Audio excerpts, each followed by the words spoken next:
a principios dos anos 60 chegou a Lugo un profesor diferente. Viña o que entón chamaba Instituto Masculino de Lugo, chamábase Xesús Alonso Montero. E, como dicía antes de Petapouco, e Armouna, veu para quedarse, porque aínda que físicamente se foi de Lugo uns anos despois, anímicamente quedou. E hoxe a inmensa maioría dos lucenses pensamos ou pensan que Alonso Montero, que de Lugo, cando procede de terras de Ourense, ben pateadas inicialmente para formarse espiritual e intelectualmente, e cando veu a Lugo xa era un home formado que provocou na mocedade a que daba clase un rexurdimento, que falase sempre do rexurdimento de Galicia, dos escritores que fixeron grande Galicia coas súas obras. Pero é que Alonso Montero foi o culpable, digamos, responsable, de que hoxe haxa nomes que se chaman Darío Xoán Cabana, Xavier Rodríguez Barrio, Fiz Vergara Vilariño, os irmãos Xesús Julio Valcárcel, non sei se me queda algún, pero segurísimo que sí, o Tino Cabanas, o Blanco Prado, non sei cantos hai escritores de primeira fila de Lugo que son escritores porque Alonso Montero lles inoculou ese especialísimo virus de amor á literatura e á terra.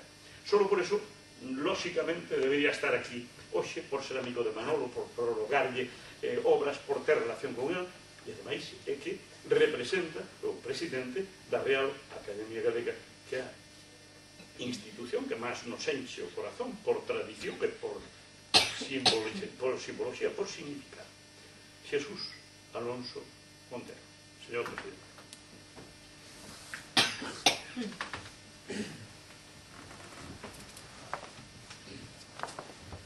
Señor alcalde, miñas donas e meus señores,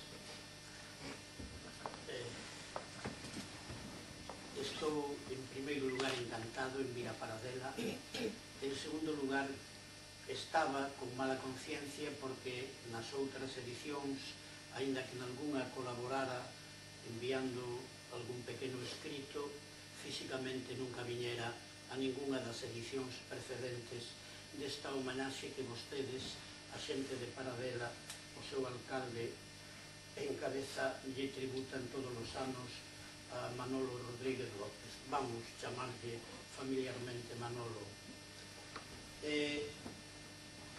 Só estou en desacordo dunha cousa, coas palabras de Xulio Xiz, porque aquí a quen estamos a homenaxear é a Manolo Rodríguez López, non a un profesor que chegou a Lugo no ano 60 e marchou de Lugo trasladado a Vigo no ano 76, e que non fixo ningunha revolución, que máis quixera eu que facer a revolución. Pero, en todo caso, un fai o que pode nun momento en que non era moi fácil facer determinadas cousas, en un momento en que eu tampouco tivera grandes mestres, porque eu son un neno da guerra. Eu tiña 7 anos e medio, 18 de xullo de 1936, polo tanto eu fui mal educado, fui educado na escola franquista, fui educado no clericalismo daqueles anos, e cando chego como catedrático de literatura no ano 60 a Lugo, eu era catedrático xa desde había 4 anos, primeiro en Santiago e logo en Palencia, pois eu non sabía ser profesor, porque realmente nós durante a vida convertémonos en pais, convertémonos en esposos, convertémonos en avós, e esa asignatura non se cursa en ninguna parte da vida. Un non sabe como ser pai, un non sabe como ser esposo, un, sobre todo nunha dictadura como aquela en que casi non se podía preguntar por teléfono cales deberían ser as lecturas que eu debería ofrecer aos meus 3 fillos, que resultaron moi distintos. Un seguiu a liña de súa nai mencionada, e agradezo vivamente con moito agarimo polo señor alcalde, porque, bueno, acaban de vostedes oír que foi alumno dela, e chamábase, xa non está entre nós, Emilia Pimentel Iglesias. Non era galega, sabía falar bastante ben o galego e practicaba con bastante frecuencia.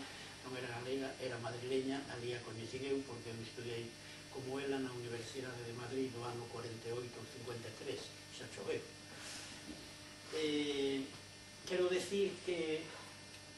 non sabía facer nada.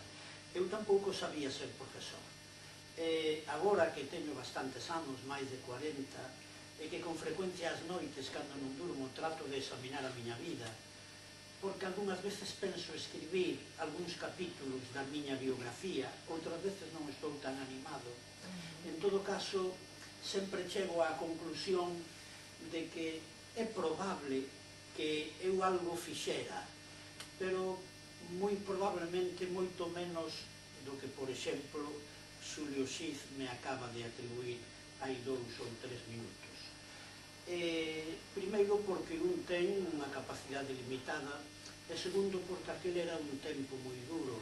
Eu non sabía ser profesor, e sobre todo non sabía ser profesor antifranquista, porque eu era antifranquista, pero como profesor antifranquista creo que algunhas veces excedínme falando de Antonio Machado ou de García Lorca, ou incluso pronunciando de vez en cando unha palabra moi prohibida, Marx ou marxismo. O marxismo que é a doutrina política máis inocente que ten inventado o ser humano, a parte da máis fermosa, porque o marxismo fala de que no mundo hai fame, e ao mesmo tempo, onde hai fame hai privilegios, e que no mundo hai xente que vive moi ben e hai xente que vive moi mal. Eso chamanse clases sociais, e cando hai clases sociais eu non sei se hai loita de clases, pero hai conflitos. Por que eu nazo pobre? E por que outros nacen ricos? Certamente esa sociedade non ten por que gustarnos. Eu non aprendín en ninguna escola que esa sociedade debería ser modificada, debería ser mellorada. Pero, bueno, un foi facendo o que podía, e resulta que en Lugo eu tive máis problemas e máis conflitos aos 2 ou 3 anos de chegar que satisfaccións externas. Íntimamente síntome moi lugués, e os 16 mellores anos da miña vida, e na miña vida xa hai bastantes períodos de 16 anos, foron os de Lugo. Eu considero un lugués, e só o único que acertou o amigo Xulio Xiz é dicir que eu son de Lugo. Eu, de feito, nacín nunha taberna que tiñan meus pais en Vigo, e ainda que eu presumo da miña aldea, que é Ventosela, todos presumimos da aldea, non só o amigo Manolo, Manuel Rodríguez López. Eu cheguei á aldea de Ventosela cando tiña 9 anos, e aprendín a falar o galego a partir do 1 de xaneiro do ano 1938, cando eu xa tiña 9 anos, 1 mes e 15 días. Nese momento, eu fui á escola de lingua galega, que era a miña aldea de Ventosela, a aldea de miña nai, onde ninguén falaba o castelán. Por lo tanto, tampouco é ningún mérito. Eu tiña que aprender o galego forzosamente.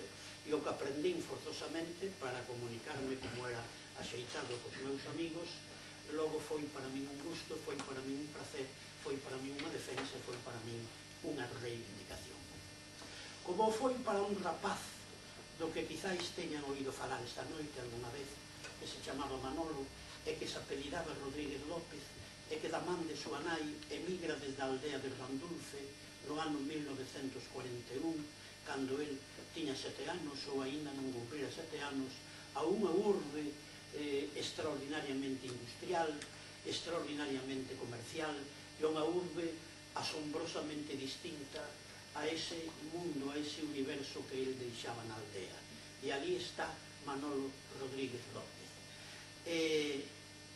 Escoitando antes a Luís González Tosar, que en algúns aspectos da súa obra literaria ten coincidencias co poeta Manuel Rodríguez López, eu estaba facendo o parangón entre estas dúas vidas. Luís González Tosar só contou unha parte da verdade. Dixo que era fillo da emigración, un fillo de emigrante que nacera na emigración en Buenos Aires. Luís González Tosar ven a Galicia por primeira vez aos 17 anos.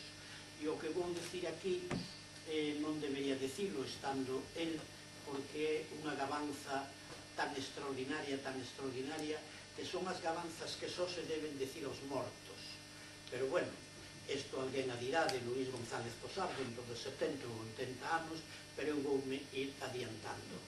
González Tosar chega a Galicia con 17 anos cumpridos e nunca falou galego, porque a súa nai, que aínda vive felizmente asturiana, e o seu pai no medio no que vivían alá en Buenos Aires, non falaban en galego. E el, a partir dese momento, vai protagonizar un exercicio que os pedagogos chamarían de inmersión lingüística. E na súa aldea do Irixo, porque é do concello do Irixo, na montaña, é un montañés, tamén como Manolo, porque Orestes significa da montaña, significa montañés. Luís González Tosar, aos 17 anos, é un montañés, é un Orestes, como Manuel. E ali naquela montaña ninguén fala outro idioma que non sexa o galego, e el fai unha inmersión como non ten feito ninguén. Pero cuidado, porque a inmersión non é intensa, porque González Tosar traballa de camareiro, por exemplo, sendo adolescente en Vigo, estuda como pode o bacharelato no instituto onde eu cursara anos antes, os 2 últimos anos precisamente do bacharelato, e en Vigo a inmersión lingüística no universo do galego é unha inmersión bastante artificial. Naquela época en Vigo era pouca a xente que falaba en galego e polas circunstancias que fose, el moveuse moitas veces en espazos onde o galego estaba moi pouco presente. E resulta asombroso o galego que hoxe el fala e o galego que hoxe escribe. Como resulta asombroso o galego de Manuel Rodríguez López, porque pensen de novo nesa imaxe, conviña facer unha película. Un día haberá que facer Xulio, o seu fillo Antonio, unha película e coller unha vella daqui dunha aldea de Randulfe ou de onde sexa, que leva da man o neno que non sabe moi ben onde vai, porque de neno casi non existe o futuro. E, ademais, el vai a algún lugar extraño, a algún lugar descoñecido. El sabe que rompe coa aldea.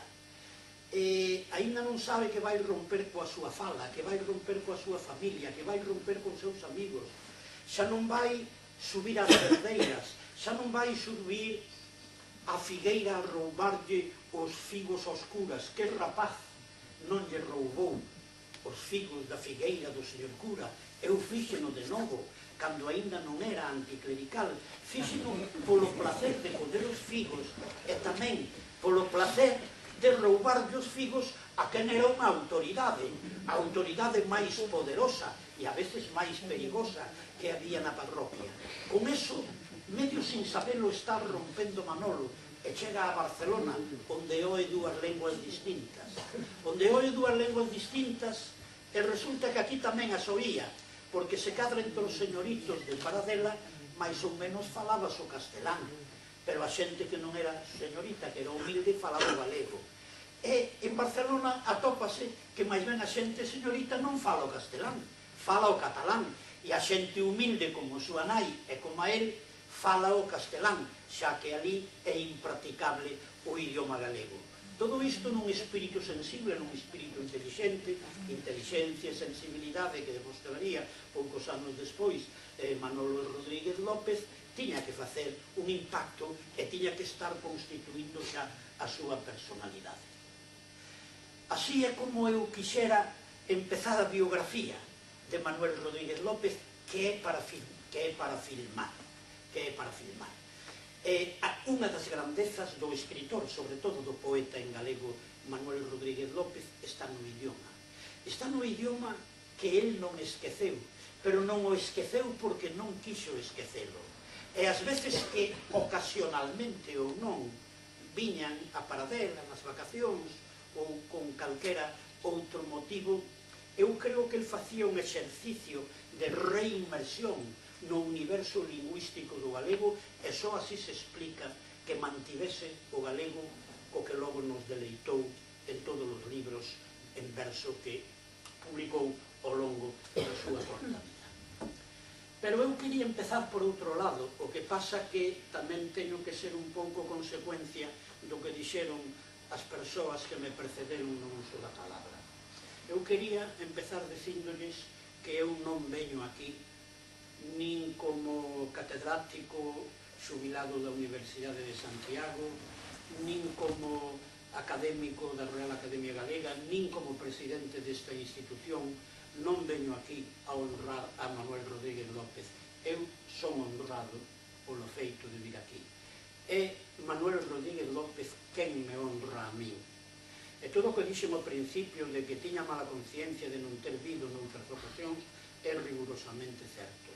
Pero xusto nesta ocasión, porque as circunstancias deron lugar a que desde hai 4 meses sexa o presidente da Academia Galega, nesta ocasión non podía faltar.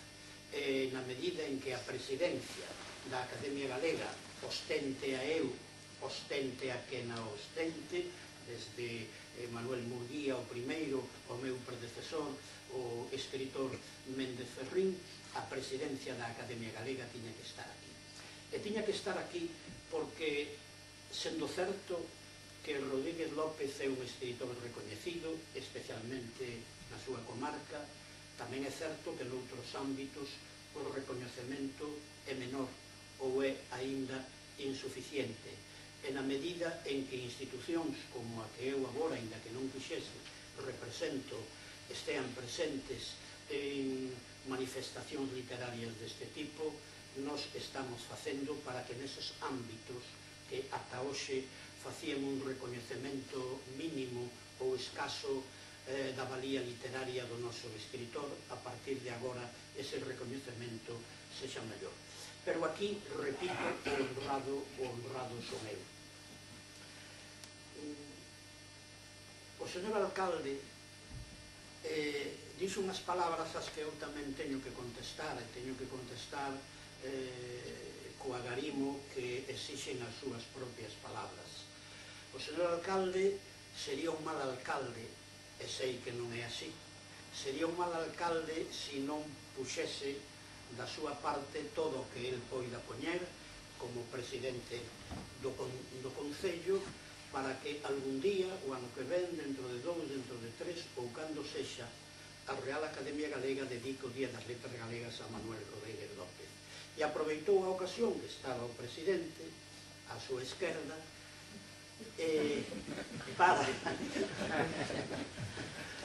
para facer esa solicitude.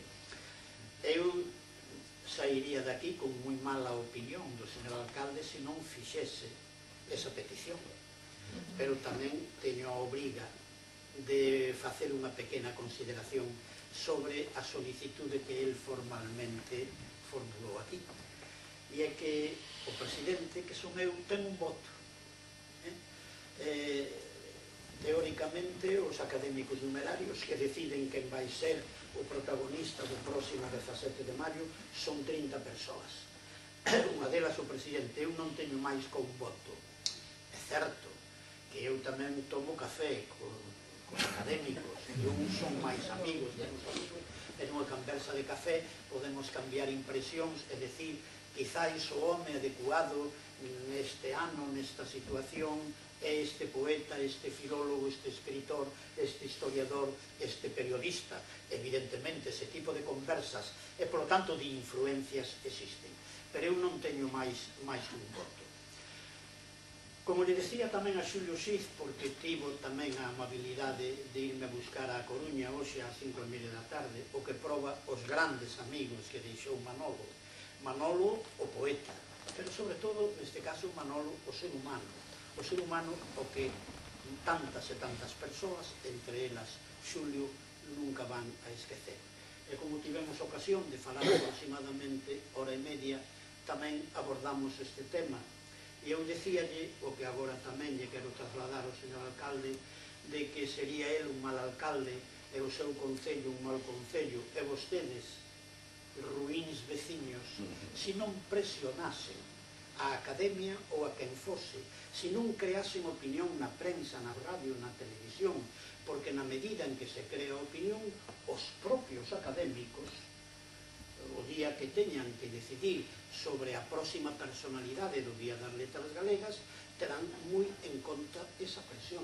Por lo tanto, a presión é perfectamente legítima. Si ben quen decide ali son eses 30 académicos despois dunha deliberación que, como a deste ano e a de moitos outros anos, foi unha deliberación de bastantes horas.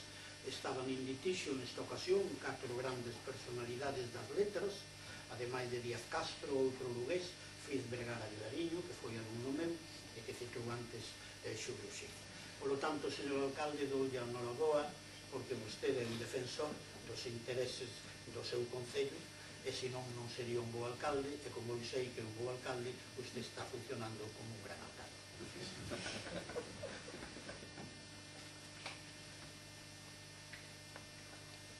Eu debería empezar saudando, en primeiro lugar, a Irene López Gómez, aos seus dous fillos, Santiago e Enrique, e facer un saúdo especial, como dixo Luís González Posada, a este mozo que inaugurou esta sesión coa interpretación a violín dese texto musical tan extraordinario co que el nos fixo vibrar.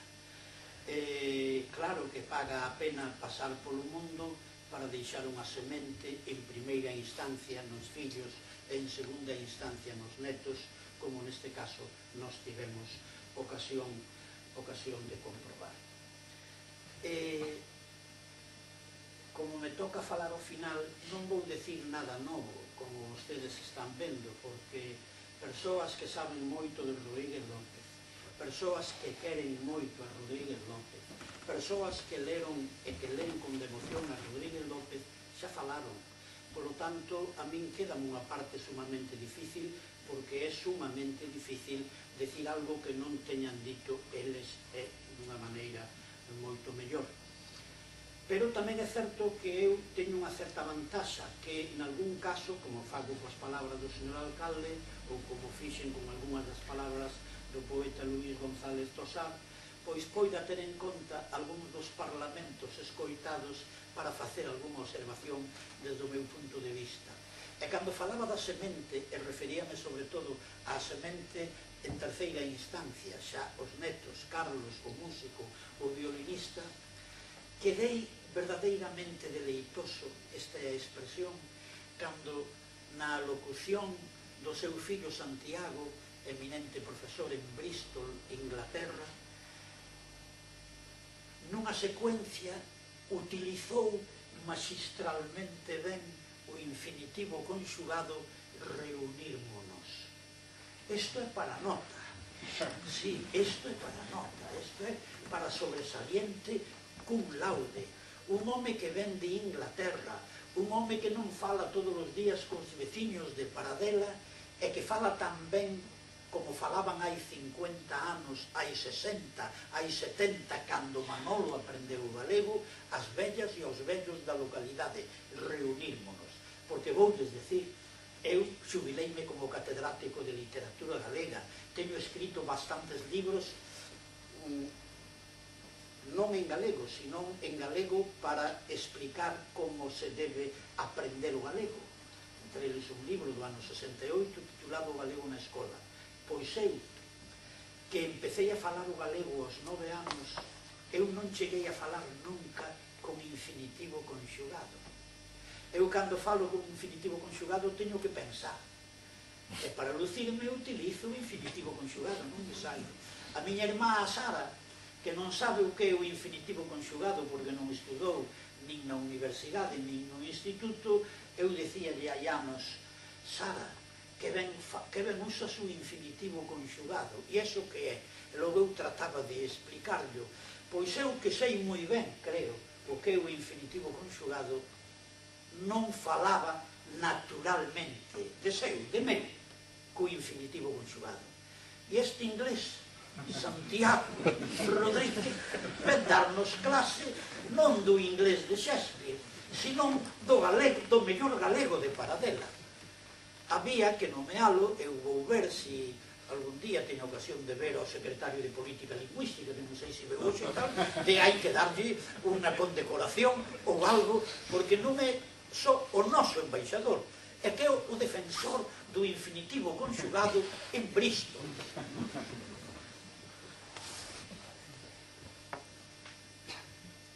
A vida de Manolo Rodríguez López é a vida dun emigrante pobre. Os emigrantes son sempre pobres. Os ricos non emigran, os ricos fan turismo e van a hotéis de 5 estrelas. E este emigrante pobre estuda como pode, xa sabemos no seminario, aprende tres idiomas, o galego, o castelán e o catalán. Eu creo que cando se fagan esas desexadas obras completas, ao parecer en 3 tomos, habería que poñer polo menos nun apéndice os poemas en castelán e os poemas en catalán. Se ben, como sabemos, o espiñazo da súa obra é a súa obra poética en idioma galego. O que fai este neno que chegou á emigración con 7 anos, este neno de familia humilde, este neno que vive no mundo do traballo, este neno que non ten as oportunidades que tiveron, xa non digo os privilexiados daquel tempo, senón as xentes mínimamente acomodadas para logo estudar na universidade. Este home o que fai é levar á poesía a vida que ele viviu, a vida que ele percibiu, a vida sobre a que ele pensou tantas e tantas veces. Tense dito moitas veces, aquí tense repetido, que é un poeta obreiro.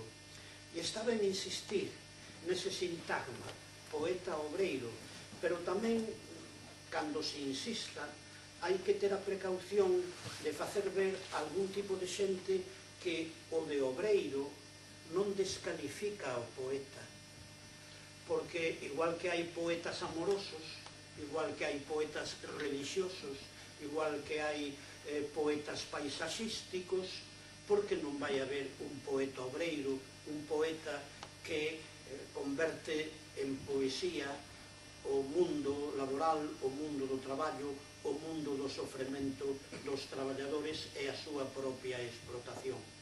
No sintagma poeta obreiro, poeta amoroso, poeta religioso, o importante é a condición de poeta. Un poeta é importante se é poeta, faga poesía religiosa, amorosa ou poesía obreira. O feito migratorio, hai a poesía da aldea, hai a poesía da añoranza, da nostalgia, da aldea e da infancia e do mundo ido e que non volverá. E todo isto nun poeta que vai moito máis alá da súa condición de poeta obreiro. Facía moi ben Yolanda cando recordaba o libro Soldada Mínima.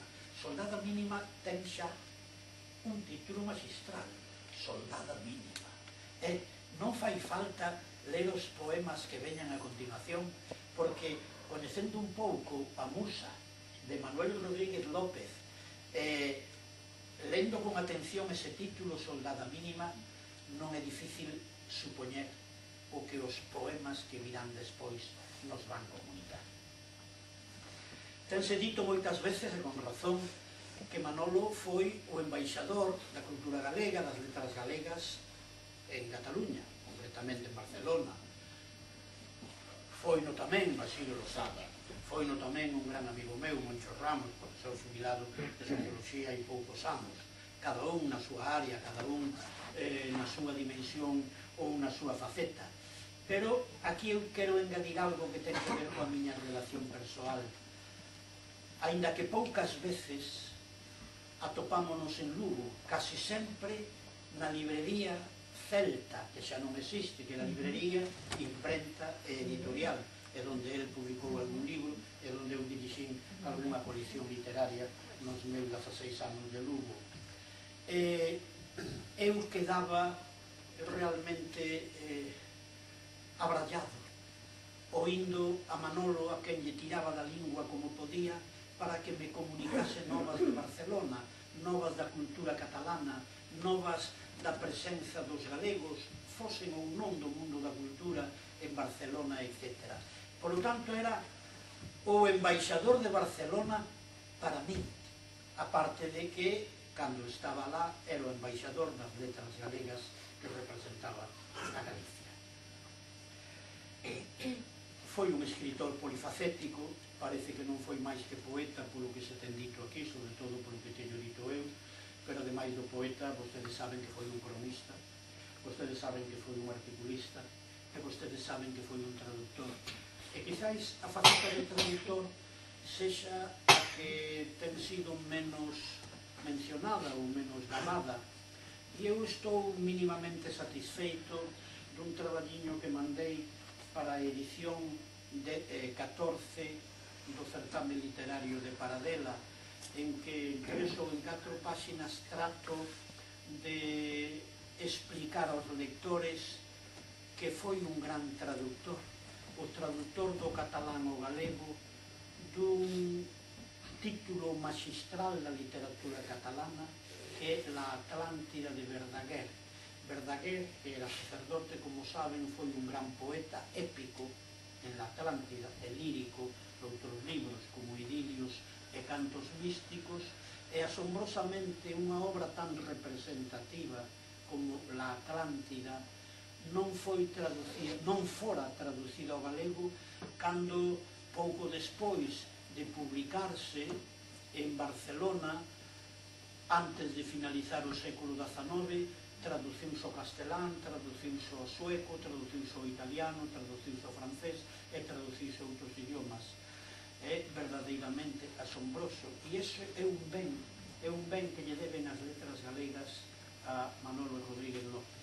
Un ben triste, porque a obra publicou na Xunta de Galicia, e hai que felicitar neste caso retrospectivamente a Xunta de Galicia, 3 ou 4 anos despois do falecemento de Manolo. Manolo xa non viu esa obra, na que creo que puxo moita emoción, na que creo que puxo moito sentimento, porque era sen dúbida consciente de que estaba traducindo unha obra que tamén nos axudaba a entender como foi o resurdimento das letras galegas na segunda metade do XIX, que en todo caso ten moitas coincidencias co que os cataláns chaman a renaxenza catalana do século XIX. Este é o Manolo a quen Paradela acolle todos os anos desde hai bastantes. Algúns dos oradores fixeron referencia a algo que eu non quixera omitir, porque non é fácil encontrar asistir a actos literarios como este que estamos protagonizando entre todos, non só os que estamos aquí no que vamos chamar a presidencia, senón os que están aí sentados escoitando, porque si unha homenaxe destas características se fai a alguén máis ou menos do significado e da valía de Manuel Rodríguez López nunha cidade grande ou incluso nunha vila de certa entidade, a acollida sería menor. Aquí no medio rural, aquí nas vilas pequenas, aínda queda unha emoción polas cousas elementais no sentido fundamental, polas cousas puras, polas cousas que teñen unha significación íntima que na gran cidade e incluso na cidade media xa se perderon. E claro, tamén é certo que isto non se perde, a voz de Manolo Rodríguez López non se perde, os seus libros seguiránse lendo, reeditaránse algúns dos seus textos, editaránse os inéditos que deixou, que parece que son bastantes, porque aquí hai un universo de emoción alrededor de él. Iso non acontece nas grandes vilas, nas grandes ciudades, nas grandes urbes. Nós aínda non perdemos esa emoción, nós aínda estamos vivos. Xusto porque aquí aínda hai esa emoción, é polo que aínda consideramos nosas as palabras dun poeta que é tamén o noso poeta, porque é o poeta de Paradela, é o poeta destas aldeas, é o poeta do agro lugués, é o poeta da Galicia rural. E ao decir o poeta da Galicia rural non estou dicindo nada negativo. A Galicia rural é unha Galicia, en principio, tan importante ou tan non importante como a Galicia urbana ou a Galicia industrial. O que pasa que hai poetas que dedicaron a súa musa, en todo caso, a penetrar na intimidade, na emoción do que é a Galicia rural. E esta Galicia rural é a que levou xa aos 7 anos e para sempre Manolo consigo. E inda que logo traballou nunha fábrica, traballaba máis ben nunha oficina, coñeceu o ruido das sirenas e o ruido dos motores e o tráfago dunha urbe como a de Barcelona, o certo é que ele nunca perdeu esa pureza. Ele seguiu sendo de Paradela, ele seguiu sendo da aldea, ele seguiu sendo deste medio rural. Os seus mellores versos son os versos que nos transmiten esta humanidade.